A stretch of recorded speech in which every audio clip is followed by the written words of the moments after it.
আপনারা দেখছেন আজ দ্বাদশী অন্নভোগ নিবেদন করা হয়েছে ভগবানকে।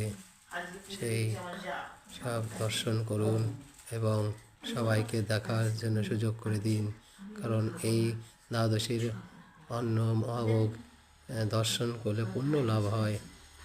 সবাই সেই অন্ন মহাভোগ দর্শন করুন।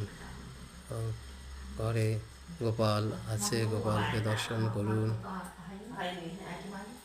অন্ন মহাভোগ দর্শন করে সবাইকে দর্শন করার সুযোগ দিন এবং সবাই পুণ্য লাভ করুন। এখানে গোপাল আছে, রাধা মাধব আছে, পঞ্চতত্ত্ব আছে। আপনারা দেখছেন গোপাল একজন এবং গোবিন্দ এবং জয় জগন্নাথ, জয় সুভদ্রা, বলরাম সবাইকে দেখতে পাচ্ছেন। আবার এখানে ভক্তবৃন্দ আসছে, তারাও প্রসাদ পাবে, আপনারা দেখছেন। এবং দ্বাদশীর আপনাকে দেখছেন, সবাই ভোগ দর্শন করলে পূর্ণ ভোগ নিবেদন করেছি, সবই দেখতে পাচ্ছেন। শিব ঠাকুর এখানে আছেন।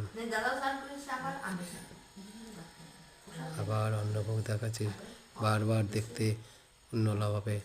গোপাল দেখাচ্ছে, গোপালকে দেখুন, গোপাল একটু হাসে।